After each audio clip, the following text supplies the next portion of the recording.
A sailor who was accused of one of the worst non-war maritime disasters in the country's history has been found not guilty.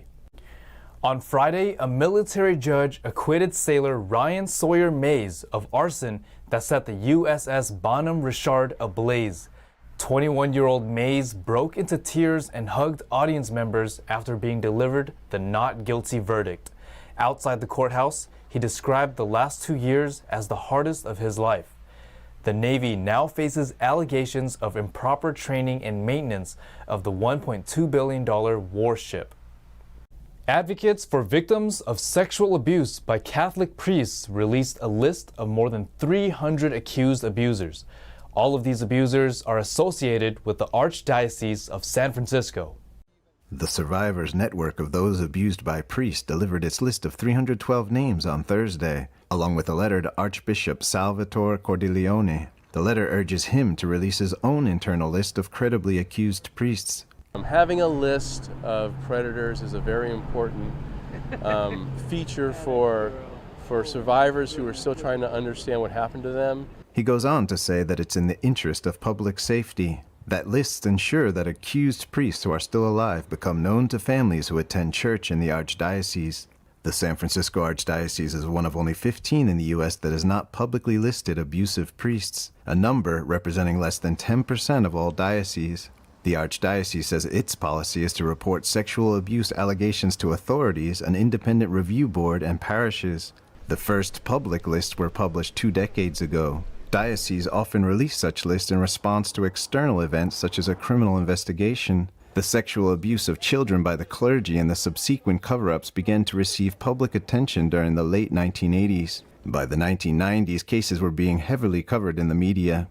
Since then, widespread abuse has been exposed worldwide. Abuse survivor Melinda Costello shares the impact of such abuse. Never ending, yeah. It affected my whole life, yeah.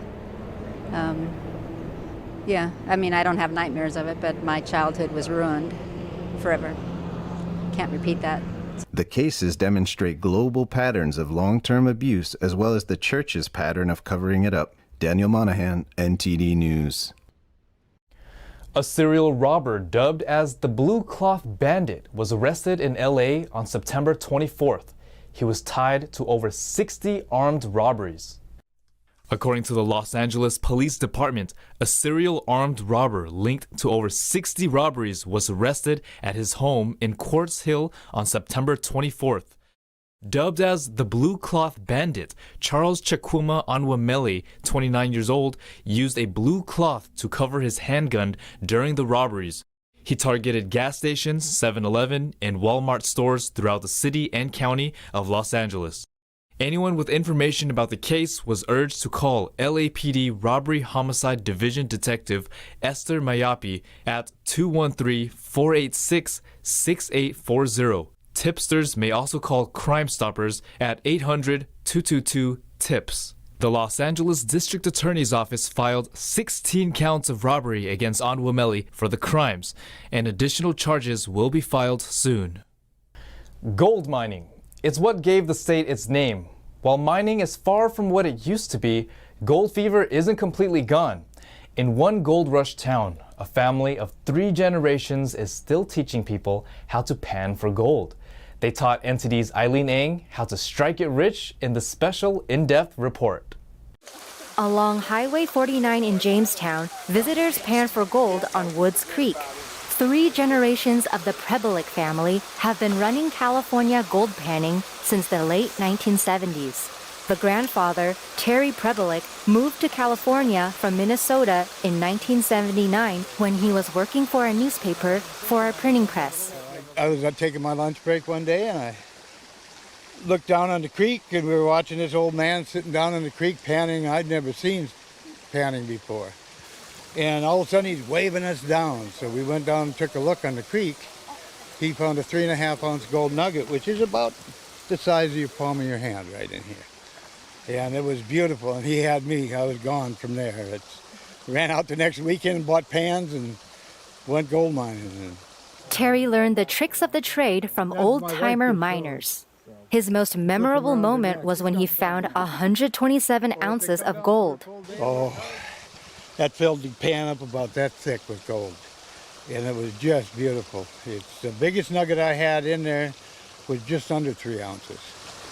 Back then, he was able to dive 8 feet underwater to dig for gold. It took 2 days to clean out the crevice. He would sell the gold to make a living and raise his family. I've had good luck, and some of the days you eat fried egg sandwiches. Other days you eat steak, you know, but it's like life, you know, it's hard work. You got to work it. It's not going to jump in your pan for you. You got to work hard for it.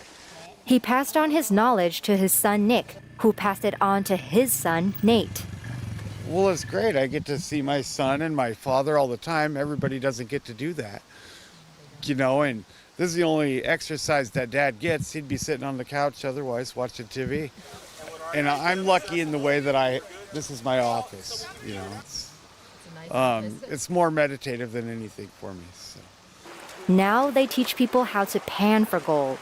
So what we do for our guests is to bring them down and give them a full experience as a 1800s miner, basically. We use a little bit more modern tools, of course, but what we do is get them right into the water, get dirty. Nate demonstrates where and how to dig and how to filter out material. Any dirt around us is the material that we're going to dig up. We sift through it first using a device called a classifier, and that's where we filter out large rocks, anything larger than a ½ inch, actually. They get rid of all the material and collect all the remaining sandy bits. Then we have a device called a sluice box we set right in the creek, and it filters it even further. So we can run anywhere from 1 5-gallon bucket of material to 100 5-gallon buckets of material. And it's going to sift it all down to just 1 gold pan's worth. This way, the box does 100 times the work, making the process quicker. So just go ahead and fill them up with water, and we're going to dump it right into the top. Nate gave a manual panning demonstration. Okay, you're fine. We're going to finish rinsing off the sides. There we go. One more for luck. Let's see what we get. There we go, beautiful. I'll take that gold pan from you now. Thank you. And now we got 3 other segments in here. We got these large riffles that act like the bedrock we've been talking about. The water's gonna run across this and get caught underneath these large riffles. So we got that rinsed off, we'll set that to the side. And then we got this metal grate right here. It's roughly a ½ inch thick grate, and this is capturing even finer material than the large grate. Wow. And so each one of these little areas is gonna collect material for us. As he pours out excess water, he explains that gold is heavy and stays at the bottom, so he isn't worried about accidentally letting any slip away. We're gonna go ahead and set down our gold pans and pour our pay dirt right inside of it. So I just use a little bit of water, splash out the material. There we go, we're gonna get it all inside of our gold pan. Lastly, Beautiful, we use all the cleaned pan up. to sift the remaining material. Get rid of that Water water. and gravity holds the heavy stuff that's back everything until right only there. gold is left.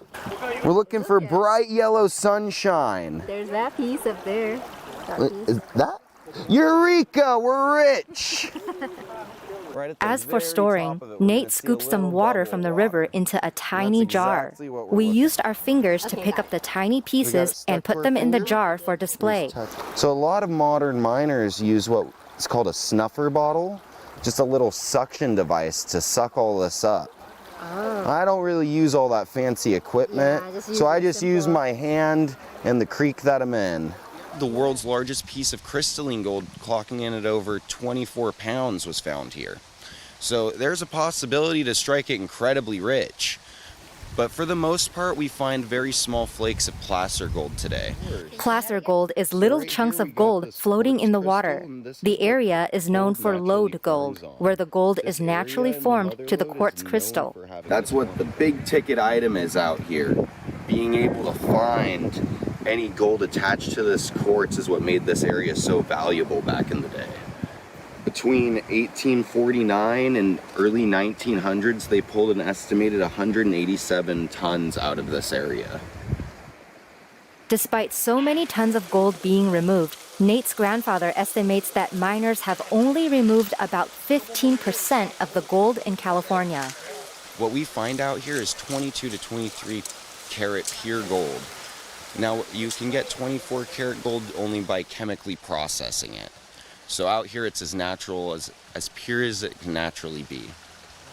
Visitors can book tours to Pan in groups for anywhere from an hour to 3 days.